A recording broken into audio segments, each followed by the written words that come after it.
Hello YouTube. I wanted to do a special video today about a very exciting and humbling announcement I wanted to make. So the European Space Agency has reached out on social media to do a collaboration and to show some of my images, and they've offered to post it on their social media feed, and they've asked me to kind of prepare a little bit of information about what we're doing. So without further ado, let's take a look at what I'm doing. So again, this is the European Space Agency. This is my country as well. This is what I'm from, Romania. And I'm very, very excited to kind of be asked to share some of my work. And I am more than humbled to do it. So this is going to happen on the Wednesday, March 8th. I hope to have the video released at the same day.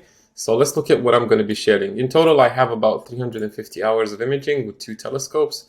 I'm not going to do a description and a preview of the telescopes because, well, some I don't own anymore, like the TS, the Telescope Express Truss Tube. I've sold that a while ago, but let's take a look at the images. I'll go one by one and kind of talk a little bit about it. I think most of them have videos, but let's take a look anyway and see what we have. So first, this is my latest image of the Rosette Nebula. It's actually a very beautiful capture that I'm really excited to share with the world, and especially via the ESA accounts and the amount of people that follow them. It'd be impressive to see what people think, and I'm really excited to see if we can inspire more people to be more open to space travel, to space exploration, and to science. I think it's an amazing opportunity, and I couldn't be more humbled about it. So this is my first image, the Rosette Nebula. I'm going to be presenting. This is one of my latest images. It's over 35 hours of data in narrowband with my Officina Stellare CRC 312-320. I also wanted to give Michael Power a shout out from Telescope Express. He's always helped me find the right gear from Telescope Express, and I cannot say enough things, great things about him and Telescope Express, Telescope Service, TS Optics, whatever you want to call them. Also wanted to thank my friend Jim, who's collimated all of my scopes and revived that Officina Stellare, and also my friend Ryan, who's always helped me kind of navigate the murky waters of the astrophotography world, and also the astrophotography community, who's always amazing to work with. There's so many great people out there, but let's get back to the image. Again, really beautiful image of the Rosette, the best I've taken by far. I'm sure that I won't be imaging this anytime soon without a bigger scope or a different field of view. But until then, here's the Rosette Nebula I'm going to be sharing. 35 hours in narrowband in the Hubble palette. About 11 or 12 hours per channel with more on hydrogen. I have a video on this, so feel free to go to my channel and find it. The next image is actually one of my favorite wide field images I've taken of the HorseHead Nebula. Now, I do have a version with stars, but I really wanted to emphasize the amount of dust that's in that part of the sky, in Barnard's Loop and next to Orion's Nebula. Very beautiful kind of combination of gases there, from S2 to HA, and from sulfur 2 to hydrogen, and also oxygen 3 ionized gas. So again, this is my second image. This is about 25 hours of data, but it's taken with the Officina Stellare RH200 F3, so it's a lot faster. And I'm really happy with this image. I actually sold it as a print as well. It turned out even more impressive when I printed it. So the person who bought the print, I hope they're happy and I hope they're enjoying this. Let's take a look at the third image. It is actually one of my classics. It's the Veil Nebula. This is taken with a GSO/Telescope Express RC. It's a Ritchie Chrétien 12-inch truss telescope. It's actually one of the most affordable telescopes that I've owned. It's mass-produced. It's pretty good. The mechanics, are not at the same level as the Officina Stellare or the plane waves or the IDKs, but it still produced a very, very good image. And there's no star halos, especially in Caldwell 22 in the center of the frame. And again, very beautiful image. I'm excited to share it with the world.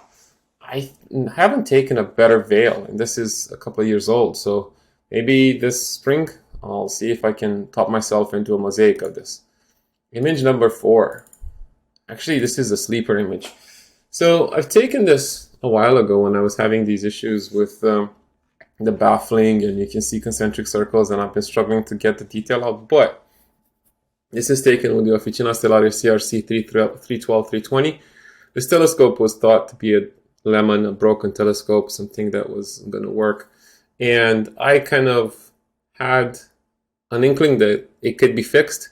And with the help of my friend Jim, who took it apart and removed the unnecessary baffle and also collimated it, it produces stunning images like the Rosette Nebula I saw earlier. This Pacman Nebula is about 30 hours of data. This is taken with a QA. All my images are taken with QHY 600 mono camera, some with a pro, some with a photographic. The difference isn't really that big, if any. It's just different cooling and if you have fiber. So I always use Chroma filters. I've used Antilia and I've used Badr. They're fine, but Chroma for me was just an investment that I wanted to make, and I'm always impressed by the contrast and the nebulosity transmission that you see. This is, I think, this is the second time I imaged the Pacman Nebula. The first time was with the Truss Tube and a CCD, and it wasn't that good. So again, really good and excited with this image. I'm probably going to reshoot this again this year. The fifth image is actually one that's very recent. It's of the Seagull Nebula that I've taken with the Riccardi 100. It's about 35 hours of data and about an hour of RGB stars. So the stars are actually true color. They're not narrowband stars. So if the star is going to be blue or orange or red, it's going to show. This is taken with the Officina Stellare RH200 F3 scope. Amazing little scope that I can't wait to image with again.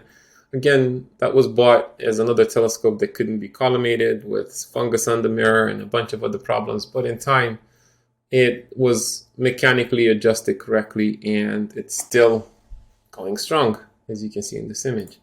Moving on, this is another one of my favorites, and it's actually printed behind me in a mosaic. This is a recent reprocess, but this is the NGC 7000 or North American Nebula. Or the Wall of Cygnus, if you want. The Wall of Cygnus refers to this wall here, and North American Nebula is actually a little bit bigger, and this is the Florida Panhandle, if you will. This is a beautiful nebula because it incorporates a lot of different gas structures, and the dark nebulosity that you see at the top, it's very rich in oxygen, so it gives it that blue color, that blue ocean, and I think it's one of the best named nebulas that I've seen in a while. This is about 50 hours of exposure taken in 2021.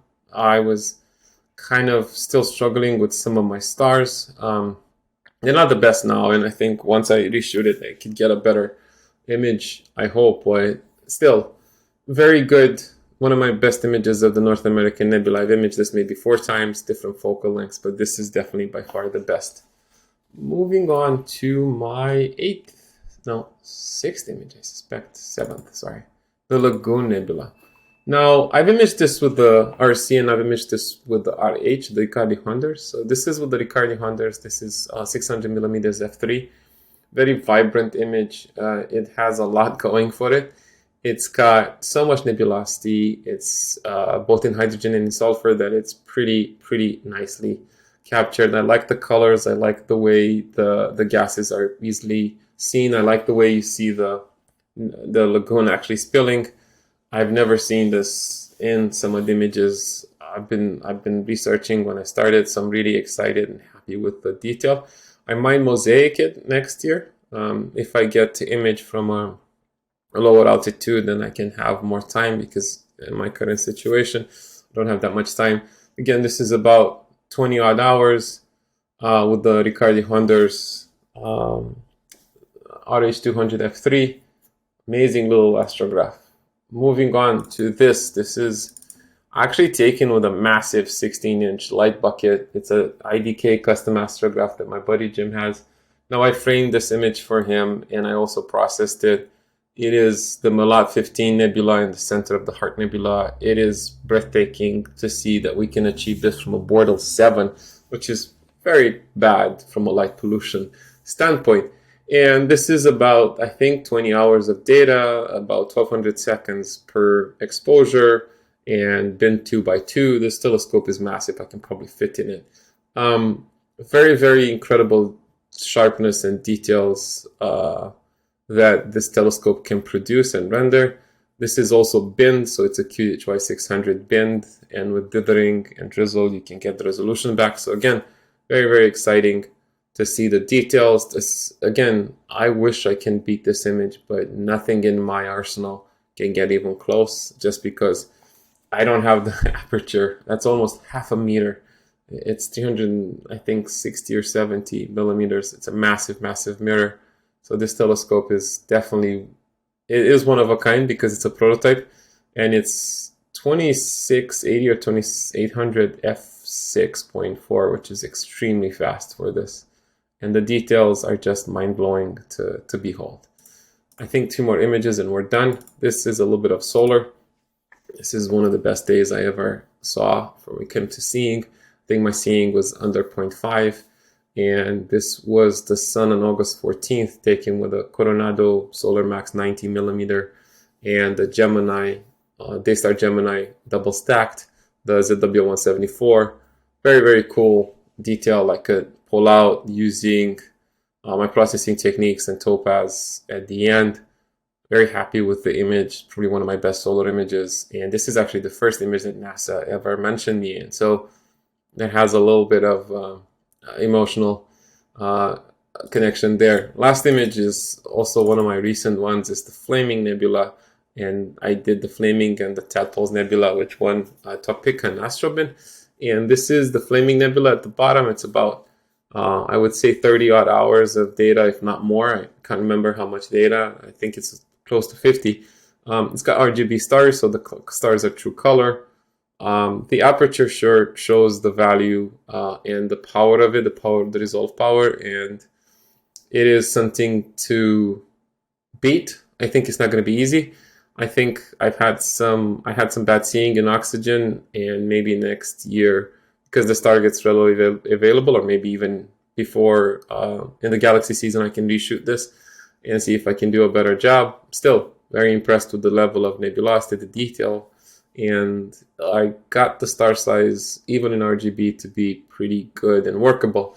Again, all these images are either a Hubble palette, narrowband, or hydrogen, oxygen. That's in the case of the Veil Nebula, and in the case of the Sun, it is a hydrogen capture of the chromosphere. The Sun's chromosphere is something we can't see with the naked eye. It's a transmission that's very, very narrow in the red color. And this is where all the filaments and some of the more the dramatic scenes of the sun will be captured. White light is also beautiful, but the chromosphere definitely shows it as we sometimes imagine it. Thank you for watching this video, and again, thank you to the European Space Agency for the honor to be collaborating with on this post. And if you guys have any questions, any kind of suggestions, comments, feel free to drop them in. And if you like my work, feel free to let me know. I'm always happy to chat in the comments or on social media. If you need help, also, I'm here to help. I've been trying to help people get better at astrophotography for a while. And I think there's plenty of resources on my channel, like tutorials on how to process. And soon enough, I'll get more into reviews. Thank you for your time. Until next time, clear skies.